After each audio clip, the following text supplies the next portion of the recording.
Dear students, today we are going to discuss Civics Chapter 3, Role of Government in Healthcare. First of all, you should know that what kind of the governance we have. India, it is a welfare state. Welfare means Bharat एक लोक कल्याणकारी राज्य। इसका मतलब ये हुआ कि जो देश का जो एडमिनिस्ट्रेटिव सिस्टम है वो प्रॉफिट के लिए नहीं काम करेगी बल्कि जनता के लाभ के लिए काम करेगी। ठीक है, तो यहाँ पे एक सबसे बड़ा इम्पोर्टेंट बात ये है। तो अभी इसका मतलब ये हो गया कि गवर्नमेंट की ये प्राइम रिस्पॉन्सिबिलिटी बनती है कि अपने सिटीज़न को लोएस्ट कॉस्ट पे अच्छे से अच्छा ट्रीटमेंट वो दे। इसके लिए क्या करेगी, आपके हर गली मतलब हर मोहल्ले में आपके लिए सरकारी अस्पताल है। दूसरी बात, प्रखंड लेवल पे अलग अस्पताल है, डिस्ट्रिक्ट लेवल पे सदर अस्पताल है, और फिर स्टेट लेवल पे अलग अस्पताल है, और कंट्री लेवल पे बहुत सारे एम्स हैं। ठीक है, तो ये सारे जो ट्रीटमेंट है, ये सारे जो अस्पताल हैं, ये सारे जो मेडिकल फैसिलिटीज़ है वो बहुत कम रेट पे 10 रुपया 5 रुपया जो भी है उस वेरी नॉमिनल रेट पे आपको डॉक्टर का कंसल्टेंस अवेलेबल है, डॉक्टर का सर्विस अवेलेबल है, बहुत सारा टेस्ट एंड ट्रीटमेंट अवेलेबल है। ठीक है, अब इसमें क्या है कि गवर्नमेंट WHO क्या कहती है कि define health as a state of complete physical, mental and social well being and not merely absence of disease और इन्फर्मिटी। राइट, एक नॉर्मल सा डिफिनेशन इसके लिए ये है कि क्या है कि आपका हेल्थ क्या है। तो a healthy person is someone who is able to remain free from illness and injury. Right, तो ये हो गया आपका इसका मामूली सा डिफिनेशन और WHO का definition.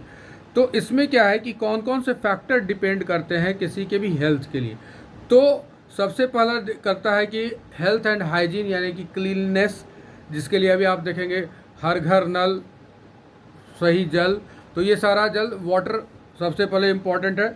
Drinking water, sufficient food, सबको खाना अच्छे से मिले। इसके लिए PDS आपको है, पब्लिक डिस्ट्रीब्यूशन सेंटर, जहाँ पे आपको जो राशन कार्ड बनता है, राशन कार्ड से आपको बहुत सस्ते दर पे आपको अनाज मिलता है। उसके बाद प्रॉपर रेस्ट, ये भी ज़रूरी है, प्रॉपर रेस्ट। तो इसलिए हम गवर्नमेंट के हिसाब से बता रहे हैं। तो आपके लिए देखेंगे कि हर किसी काम में उसका एक वर्क शेड्यूल होता है ताकि वो रेस्ट ले सके। वीक में एक दिन आप छुट्टी लेंगे, मैंने छुट्टी होगी। ठीक है, ये गवर्नमेंट भी अश्योर करती है, ये आता है लेबर लॉ के अंतर्गत।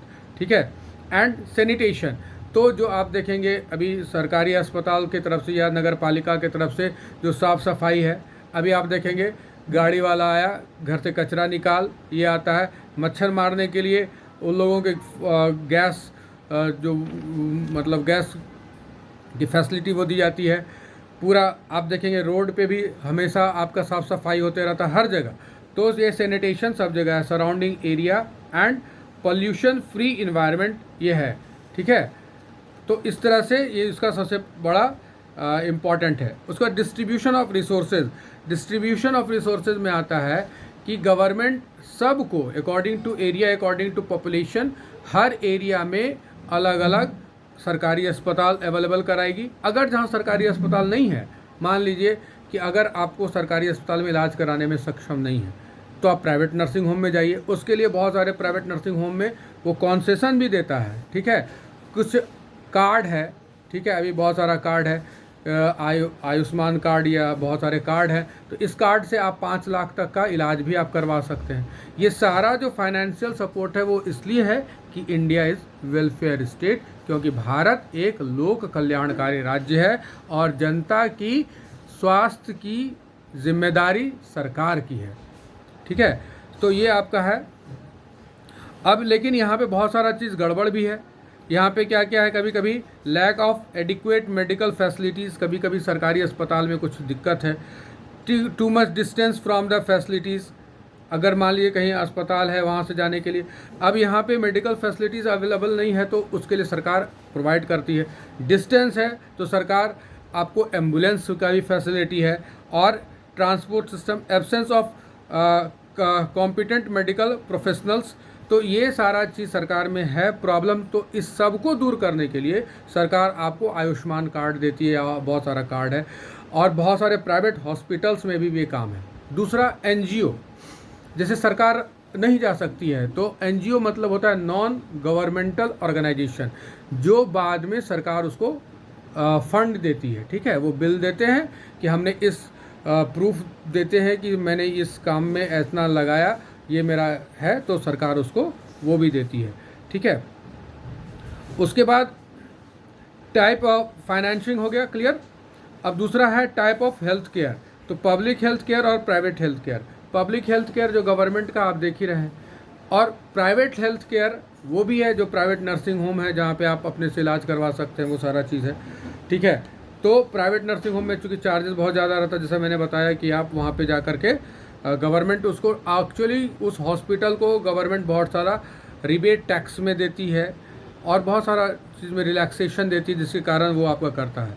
ओके, अब नेक्स्ट आता है मेडिकल टूरिज़्म। टूरिज़्म का मतलब होता है कि जो बाहर से इंटरनेशनल लोग आते हैं आप यहाँ घूमने के लिए, तो घूमना अलग हुआ, लेकिन यहाँ पे मेडिकल टूरिज़्म का मतलब हो गया कि जो इलाज कराने के लिए आते हैं।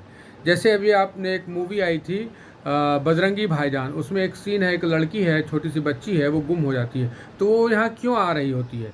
वो आ रही होती है अपने स्पीच थेरेपी कराने के लिए। ठीक है, यानी कि वो मेडिकल टूरिज़्म के लिए इंडिया आ रही होती है, और ये भी बहुत रिच सोर्स ऑफ इनकम है इंडिया का। दूसरा बात यह है कि इसलिए यहाँ आते हैं कि वर्ल्ड में सबसे सस्ता और सबसे बेहतरीन मेडिकल ट्रीटमेंट हमारे यहाँ मिलता है, और एक माने 30 दिन का मेडिकल वीज़ा आपको मिलेगा। ठीक है, उसका जो 30 दिन का वैलिडिटी रहेगा। तो आप इस तरह से वहाँ पे इंडिया में लोग आते हैं मेडिकल टूरिज़्म के ही तौर पर।